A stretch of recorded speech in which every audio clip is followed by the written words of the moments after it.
Good afternoon, everybody, and welcome to our talk, talking through our games trial of the Danielle game that we conducted in UK schools just recently. And obviously you'll be aware that we've conducted this during the COVID pandemic, so it's been a learning curve. So our objectives in the trial were to examine the effectiveness of this context-specific pro-social game, Danielle, and we wanted to see whether it improved attitudes towards online and offline sexual and psychological abuse, physical abuse, controlling behaviours, and to examine whether playing the game improves level of young people's affective and cognitive responsiveness and their sense of empowerment and resilience. The game trial procedure itself adopted a randomised controlled trial design, and that means that we randomly allocated young people to either play the game or to serve as our control group who actually carried on with their normal curriculum. The young people played the game in the experimental group over a series of 5 days, starting on the Monday where possible. So we took baseline measures at time 1, where we gave them all the surveys, and both the control group and the experimental group did this. The experimental group then had their 5 days of gameplay, and on the Friday of that week, both the control and the experimental group again took the next survey. A week later on the Friday, they took the 3rd survey, and 4 weeks after that, they took the 4th survey. So we've actually got a follow-up period of immediately after the intervention, 1 week later and 4 weeks later. Thank you, Sam. So initially 286 young people took part and completed the first survey. 144 of these young people then go on to play the Danielle video game, and 142 people don't, and they acted as our control group. In addition to that, we had 9 students who were initially assigned to play the video game who turned up after the first survey, but due to our protocols, we did allow them to continue playing the game. We just did not survey these people. So the results that we're going to be talking about today focus on 2 cohorts. The first cohort is 123 young people who played the video game and 100 young people who did not, and they completed 3 surveys. So the baseline survey before they played any video game, the survey after 1 week, and the survey 1 week after the completion of the video game. And the other cohort that we will be looking at is 81 young people who played the video game and 70 young people who did not, who completed all 4 surveys. Now, the main reason for discrepancy between the number of people who completed 3 and 4 surveys is partly down to people dropping out of the study, and also due to COVID-19, meaning that in some schools we weren't actually able to do a time for follow-up 1 month after the video game. The participants for the 3 surveys consisted of 114 boys and 109 girls, and all participants were aged between 13 and 16 years old, and we sampled them from 7 secondary schools across the UK. And now I'll be handing you back over to Nadia to go over the contents of the survey. Thank you, Sam. So initially we gathered demographic data, including age, gender and ethnicity of the young people. And then we used a newly validated survey that we've designed called the Modern Adolescent Dating Violence Attitude Scale.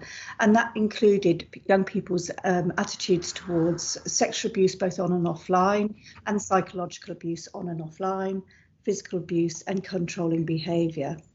In addition, we used our previously validated tool, which is called the Nunning-3 Victim Responsiveness Assessment, and this includes assessment of young people's affective responsiveness and their cognitive responsiveness, where effective responsiveness includes the ability to respond to a situation with appropriate feelings.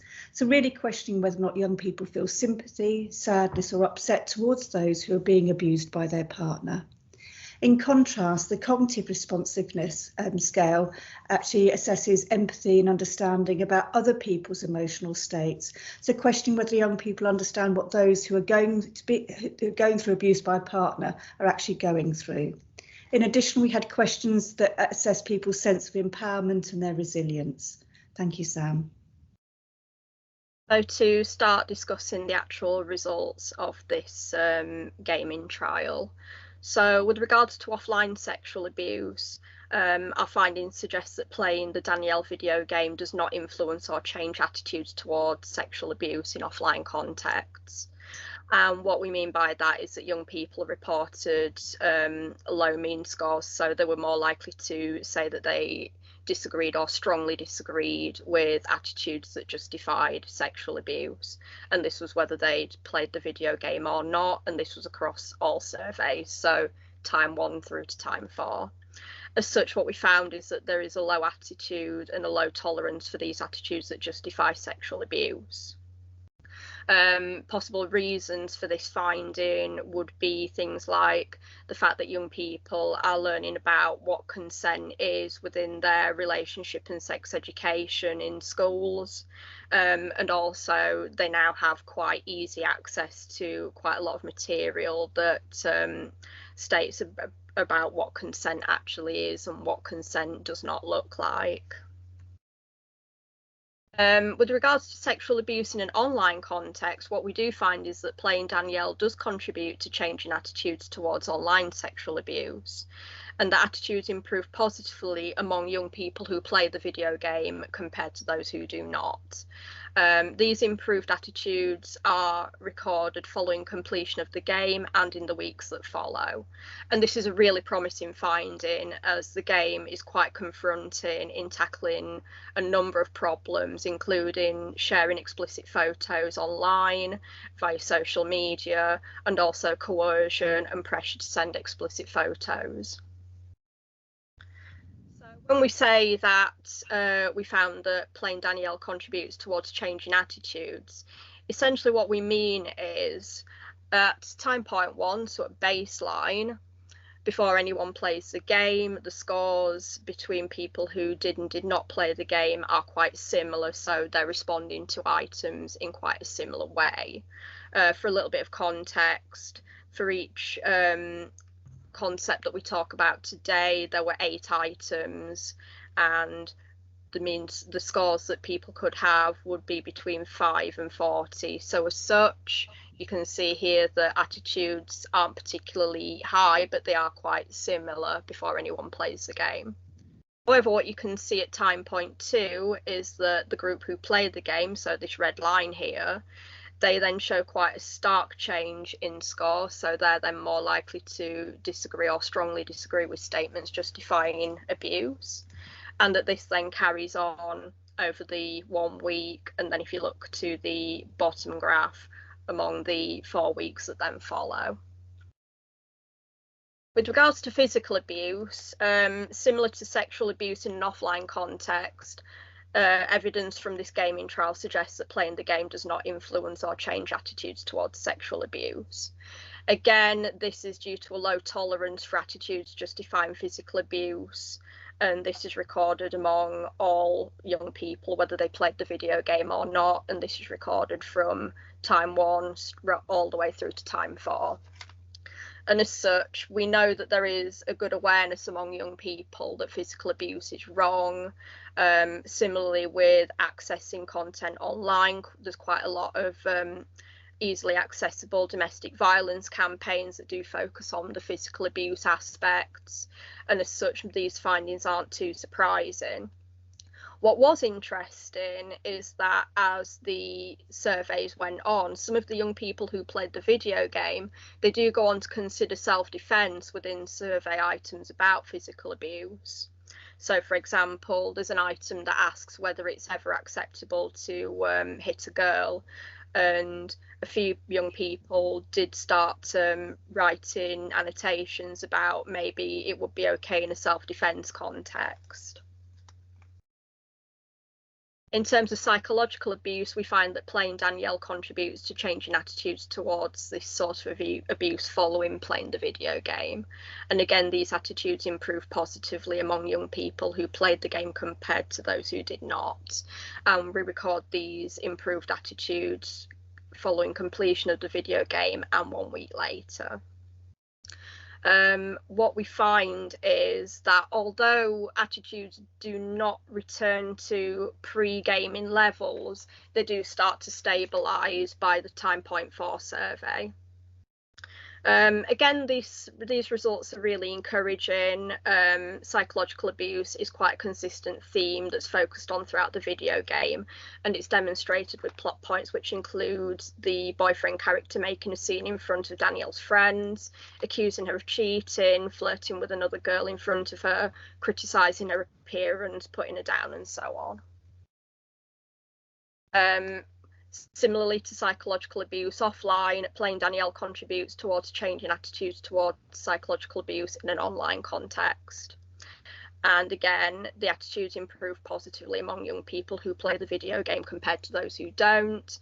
And this is recorded following completion of the game, and again 1 week later, with attitudes then stabilising by the time point 4 survey. This result is also observed in boys who play the video game. Now, what I want to stress here is that we're not saying that girls' attitudes do not change, it's just that boys' attitudes change at a greater rate, so they are more likely to strongly disagree and disagree with items about psychological abuse. And controlling behaviours, again, we find that playing the video game contributes towards changing these attitudes, and the attitudes improve positively among the young people who play the Danielle video game compared to those who do not. And these attitudes improve following completion of the game and over the following weeks. And an interesting finding here is that this result is particularly pertinent among girls who play the video game. And again, we're not saying that boys' attitudes do not change, it's just that girls' attitudes change at a far greater rate. One of the reasons we feel that this may be is that previously girls may have misinterpreted certain controlling behaviours as being protective and loving rather than abusive, whereas actually playing the video game, where there's themes such as the boyfriend character isolating her from friends, making her feel guilty for seeing friends, and looking through a phone and even talking about installing spyware apps, this may have well confronted girls into realising that actually these behaviours aren't loving or protective, that they are in fact possessive and controlling abusive behaviours. So what we find in terms of effective responsiveness, so whether young people feel upset, sad or sympathetic towards victims of intimate partner violence and abuse, we actually find that there is no effect of the video game on this. And in fact, where we would ordinarily want to see an increase in levels of effective responsiveness, we find that these levels in fact decrease. And there may be a couple of reasons for this. So the first one is it could be that the themes that are the most pertinent within Danielle don't actually translate to young people showing empathy for victims of intimate partner violence. However, based on a lot of the reactions that we saw in students when they were playing the game, this doesn't really match up to the survey findings. What appears to be more likely is that perhaps the wording of some of the items have influenced the responses. So there's a couple of items that mention things like I felt like crying or this made me cry, and these items were more likely to be met by a neither agree nor disagree response at baseline and in the weeks that followed. So as such, young people aren't really sure what they make of those particular items. In regards to cognitive responsiveness, so can young people put themselves in the shoes of somebody who is being abused or is a victim of intimate partner violence, we found that playing Danielle was found to improve levels of cognitive responsiveness in boys who played the game, and this was found in the 3 surveys. By the 4th survey, the levels of cognitive responsiveness had decreased, but they hadn't returned to previous levels before playing the video game. However, when we analyse this data with all participants, we find no impact of this game on cognitive responsiveness. However, again, what is quite important to understand is that this is not necessarily bad. It may be that young people, when answering some of these items, think, do you know what, I can't even begin to imagine what somebody who's experienced this could be going through, and as such they respond accordingly. And perhaps what this result is telling us is that in order to have levels of cognitive responsiveness, perhaps it needs to be something that the young people need to have experienced either first-hand or second-hand, rather than something that can necessarily be generated well via playing a video game. In terms of empowerment and resilience, what we find is that there's no effect of the game in intervention on the levels of empowerment and resilience. What we do see is an initial improvement, but this is observed in all people who take part in the survey and not just those who play the video game. And as such, we can't ascertain that this improvement has anything to do with playing Danielle. One of the main reasons that we find no effect of empowerment and resilience is that young people appear to be unsure whether that they are confident that a teacher would be able to help a girl in an abusive relationship. Again, this item within the survey, a lot of young people reply that they neither agree nor disagree with this statement. And now I'm going to hand you over to Nadia to discuss some of the findings when it comes to differences between boys and girls, age differences, a summary of our findings, and where we go next from here. Thank you, Sam. So regarding the social demographic findings then, what we did find is that boys and older adolescents who are aged 15 in comparison to those who are 13 and 14-year-olds were actually much more likely to endorse statements justifying all forms of adolescent dating violence compared to girls and younger adolescents. And actually that's really quite consistent with the other findings that we've seen in the literature.